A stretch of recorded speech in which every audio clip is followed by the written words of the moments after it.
Hello and welcome to Jamaica Magazine. I'm your host, Theodore Henry. Today we join the rest of the world in celebration of Micro, Small and Medium-Sized Enterprises Day. So, our lineup consists of some very interesting business ventures as we do all that we can to help smallholder farmers go global. Stay tuned.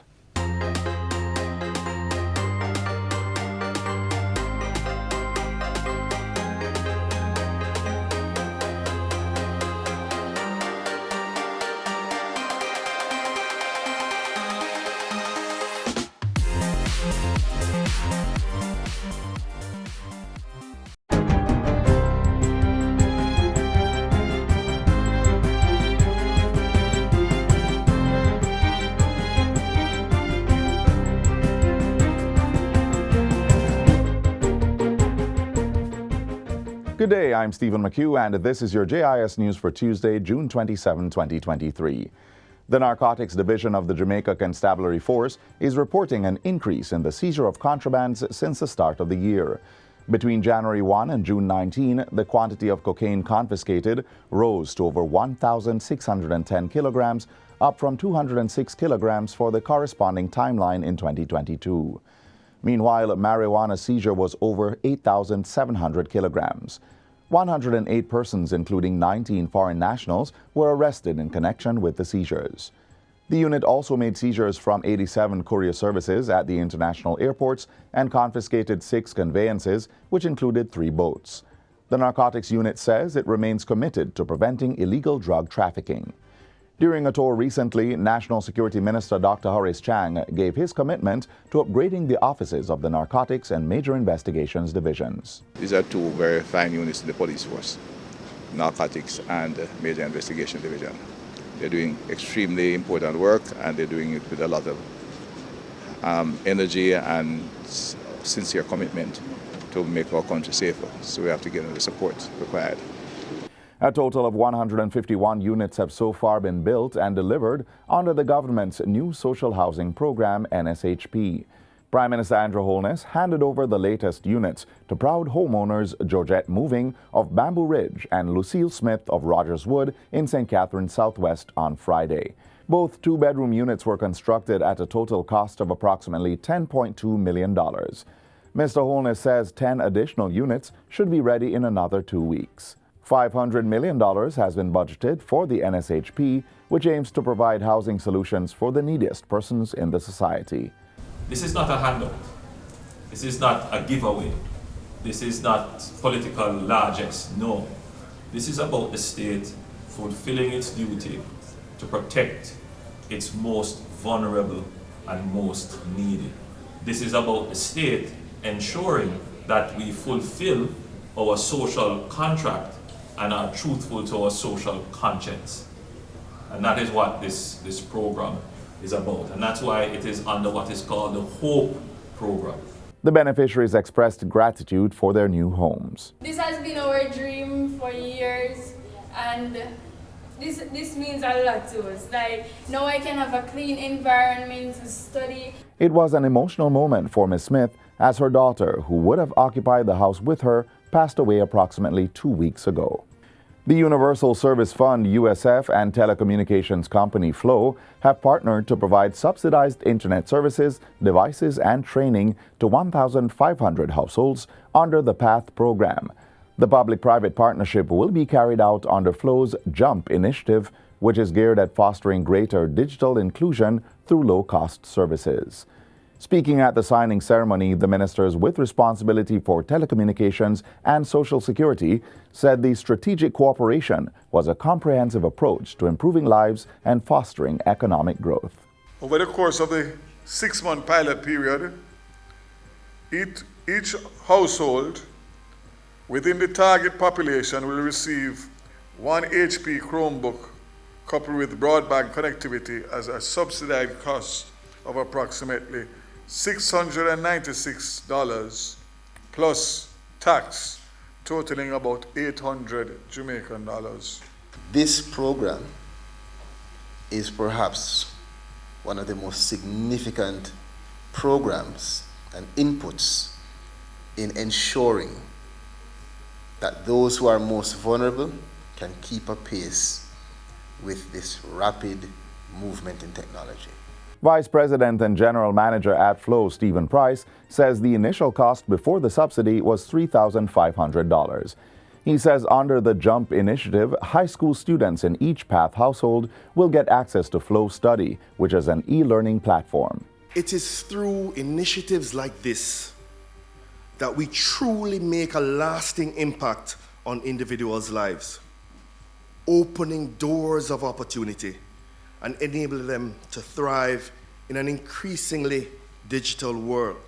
The Planning Institute of Jamaica, PIOJ, and its stakeholders are now better able to track and monitor programs, policies, and operations through the Data for Development online monitoring platform.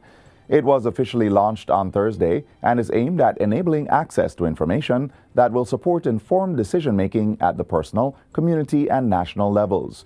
The platform will strengthen the PIOJ's ability to support policy development, the alignment of planning, development, financing, and budgeting, and the management of public investment. PIOJ Director General Dr. Wayne Henry says the platform is geared towards promoting the use of evidence in decision-making by the various stakeholders. For government, the Data for Development online monitoring platform is an important component in advancing integrated results-based management, which is being driven collectively by the Ministry of Finance and the Public Service, the PIOJ, and the Cabinet Office. The portal was developed by the Government of Jamaica with support from the United Nations Development Programme, UNDP, towards advancing the Vision 2030 Jamaica National Development Plan and the Sustainable Development Goals, SDGs. By offering the data on demand, which can be visualized in a user-friendly format, PIOJ has not only digitized Agenda 2030 monitoring and evaluation, but also curated a fully accessible experience for a wide range of stakeholders, which includes universities, policymakers, planners, the average citizen, researchers, decision makers, development partner, and the list goes on and on. Persons may visit the information portal at datafordevelopment.gov.jm. And finally, participants in the Tourism Innovation Incubator are being given the opportunity to showcase their ideas that will lead to new developments in the sector. Approximately 37 participants will present their business plans at a pitch event in September to close out the 10-month program by the Tourism Enhancement Fund. Minister of Tourism Edmund Bartlett says the team members make up the first cohort of the incubator program. And this pitch event, Madam Speaker, brings a group of potential business partners and investors and funding agencies together. The goal of this event is to secure sufficient interest from key stakeholders, which will hopefully result in business arrangements. Minister Bartlett was making the closing remarks in the sectoral debate in Parliament on Tuesday. He revealed that at the end of the program, participants would be able to access funding through equity partnership or by way of acquisition. There is also the $100 million Tourism Innovation Facility, for which a draft MOU is to be submitted to Cabinet for approval. The team at the TEF have been working assiduously to secure the necessary partnerships and approval to operationalize this arrangement. And this will then be a loan and a grant combination. Minister Bartlett says the facility will be operational by the third quarter of this fiscal year. And that's it for JIS News Today. I'm Stephen McHugh. Thanks for watching.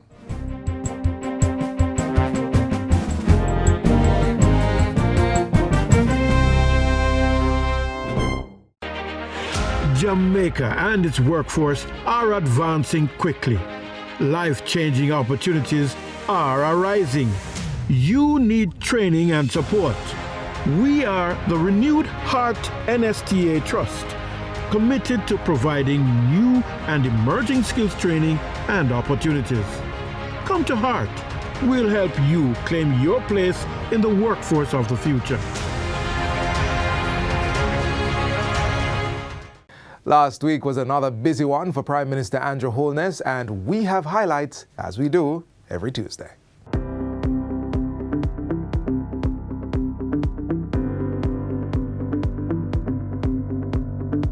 Prime Minister tables Code of Conduct for ministers and members of Parliament, puts enhanced security measures in place, and endorses the National Day of Mourning for children affected by violence and abuse. You're watching Jamaica House Weekly. I'm Marjorie Gordon.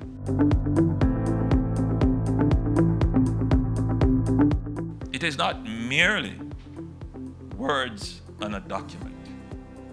It is intended to mobilize the collective hurt of the nation. Prime Minister Andrew Holness at King's House last week. He was endorsing the proclamation by the Governor-General declaring June 23 as a National Day of Mourning for children who have been affected by violence and abuse. It is important that in the collective expression of our mourning, we indicate that what has happened, not just to young Danielle, that it is an assault on our collective sensibilities. It is a blot on the collective moral fabric of the nation.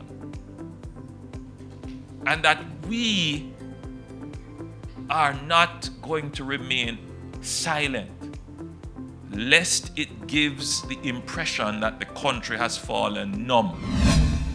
Tackling the spike in murders in St. James and Westmoreland, Prime Minister Holness reinforced security measures in the parishes last week. According to the Office of the Prime Minister, between January 1 and June 19, the St. James Police Division reported the highest number of murders across all police divisions on the island. The Westmoreland Police Division followed close behind with 54 murders over the same period. In declaring a state of public emergency for the parishes, Mr. Holness said the government would continue to use all available tools necessary to protect the lives of all citizens. In Parliament on Tuesday, Prime Minister Andrew Holness tabled job descriptions which are to direct the conduct of members of Parliament, MPs and government ministers. These will set out strategic objectives of the post, its purpose, reporting and accountability, the key deliverables and responsibility areas, performance standards, competencies, contacts, and the working conditions. Mr. Holness says further refining of the documents will be carried out by a joint select committee of Parliament. The joint select committee will also consider certain working documents towards developing our own code of conduct, which will include the ministry paper I alluded to earlier, ministry paper 19/2002. This code should set the standard for appropriate conduct and guide how the standards should be understood and interpreted. Most importantly, the code of conduct must hold the Houses of Parliament to enforce the conduct on their members. The committee will also be asked to establish a reporting and accountability framework for members of the Political Directorate. These will range from periodic reporting to Parliament on the work of MPs in their constituencies, the use of public resources, tracking of attendance in Parliament, and participation on committees. The government is determined, and we are moving forward with the complementary key element, which is accountability for performance. On Friday, Prime Minister Andrew Holness was in southern St. Catherine, where he handed over two two-bedroom housing units. These bring the number of homes built under the National Social Housing Program so far to 151. This is not a handout. This is not a giveaway. This is not political largesse. No. This is about the state fulfilling its duty to protect its most vulnerable and most needy. This is about the state ensuring that we fulfill our social contract and are truthful to our social conscience. And that is what this program is about. And that's why it is under what is called the HOPE program. I want to wish you all the best, and I want you to know that you have my full support, and I will be cheering you on from the sidelines of Jamaica. Prime Minister Holness was among stakeholders at the send-off reception for the Reggae Girls. The team left the island on Wednesday ahead of the FIFA Women's World Cup, which will run from July 20 to August 20 in the two oceanic countries of New Zealand and Australia.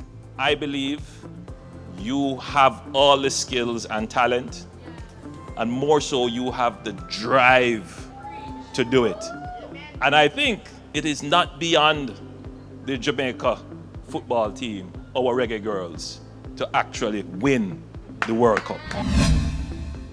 Prime Minister Holness also took time to meet with investors and attend the farewell service for former councillor and caretaker for East Portland, Patrick Lee. Mr. Lee was also a businessman and philanthropist. Mr. Holness says his kindness and commitment to the upliftment of people knew no limit. And that's it for Jamaica House Weekly. Be sure to join us next time for more of the news stories coming out of the office of the Prime Minister.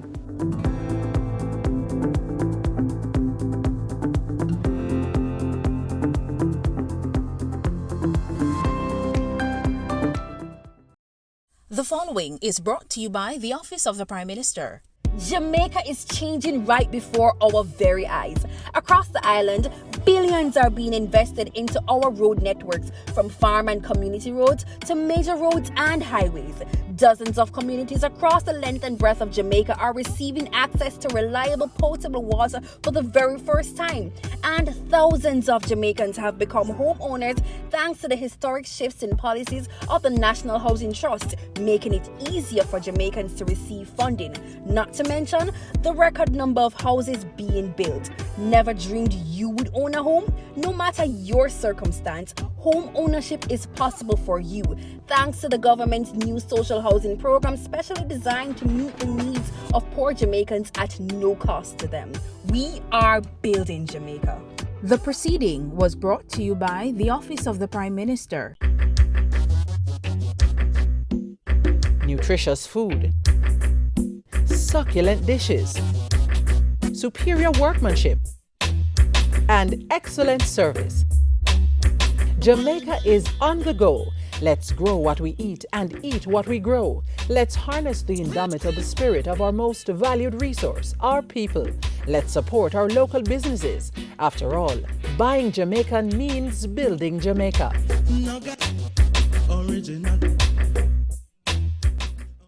Earlier I told you that we are celebrating micro, small and medium-sized enterprises under the theme Helping Smallholder Farmers Go Global. Be inspired by business owner Latoya Rattray, who is excelling in a traditionally male-dominated industry.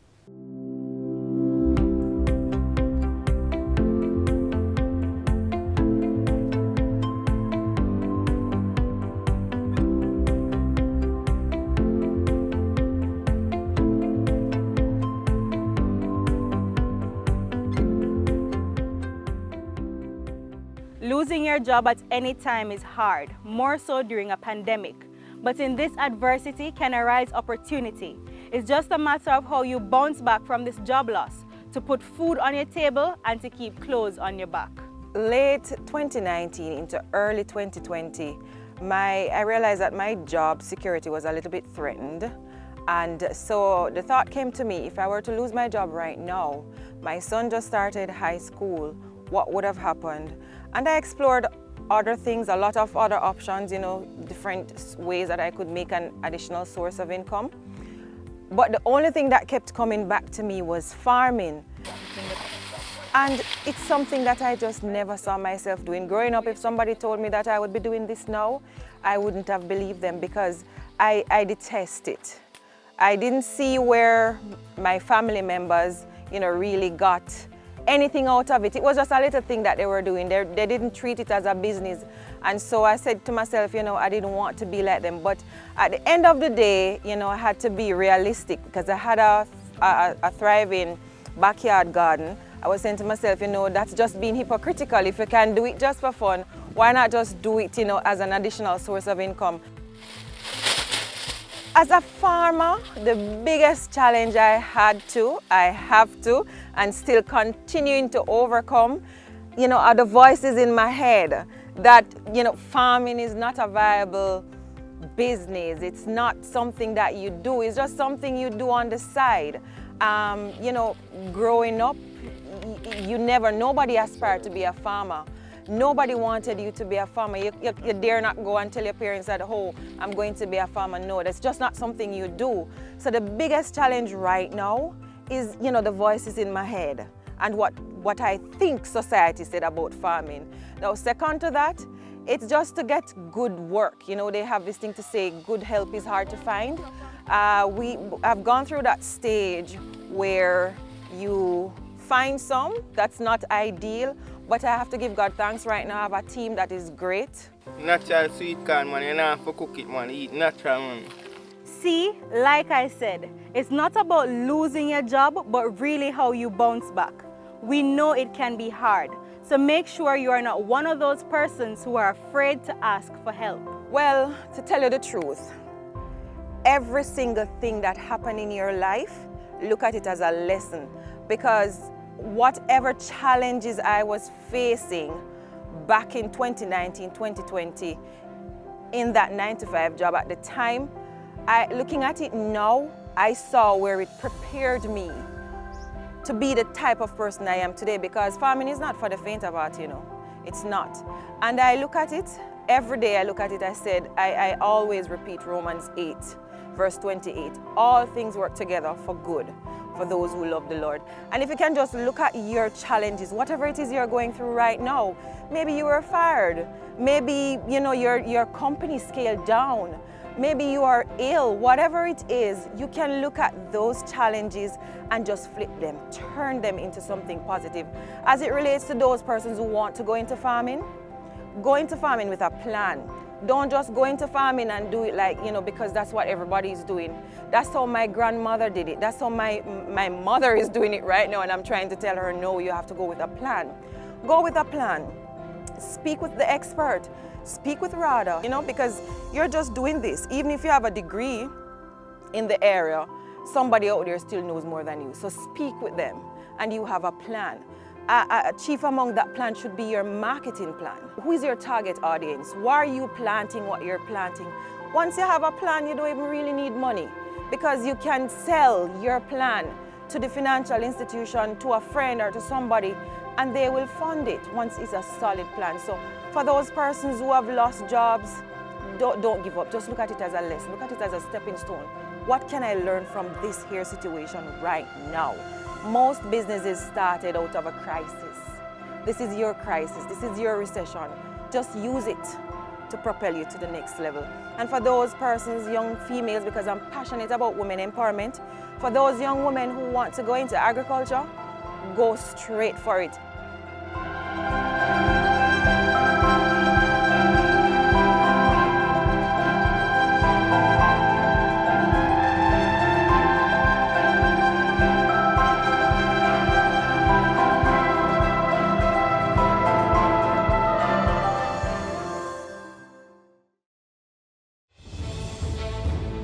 Water is precious.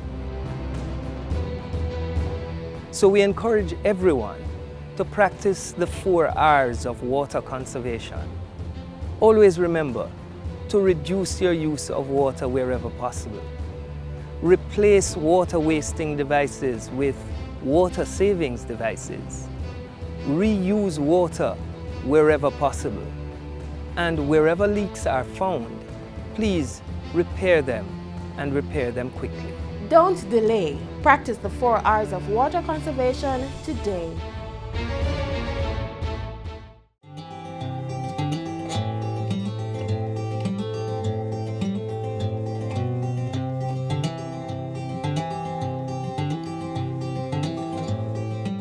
Buy Jamaica, build Jamaica is not just something to say, but are words we should all be putting into action every time we go to make a purchase. If there's a quality Jamaican-made option available, we should buy it above all else. This is how we can help to grow our economy. As we celebrate MSMEs, we want to highlight the Jamaican Peanut Butter Factory. Jamaica has its own peanut spread, farmed and manufactured in the central hills of the island.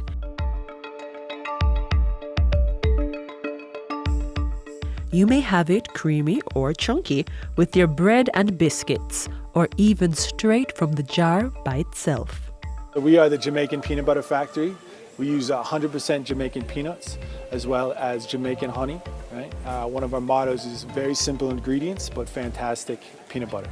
We use only 4 ingredients as opposed to a lot of the import peanut butter. Uses numerous chemicals and preservatives that we should not be consuming. We use 100% Jamaican peanuts as well as 100% Jamaican honey to sweeten it, and then organic coconut oil and sea salt. As far as our peanuts go, they come from St.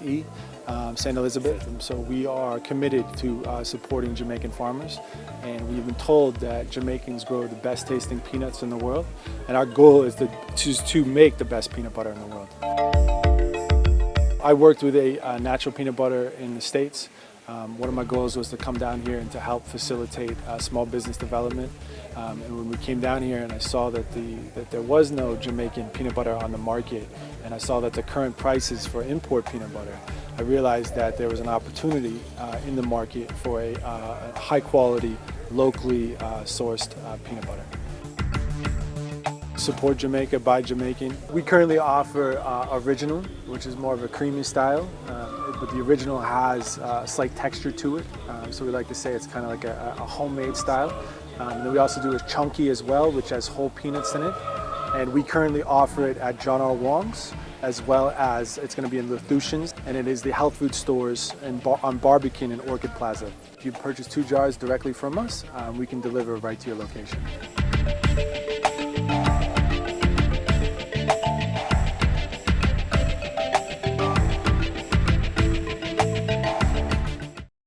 The following is brought to you by the Office of the Prime Minister. To fight crime and violence in your country, your government has invested over $9.7 billion into national security systems. This includes the construction and renovation of dozens of police stations, the acquisition of critical security equipment such as patrol vessels and police vehicles, the recruitment and training of more police officers, and the build-out of the Jamaica Defense Force. Your government is investing in your safety. We are building Jamaica. The proceeding was brought to you by the Office of the Prime Minister. We've come to the end of another Jamaica Magazine. Should you want a recap of today's show or any other program, please visit our website at www.jis.gov.jm. Until next time, I'm Theodore Henry. Please take care.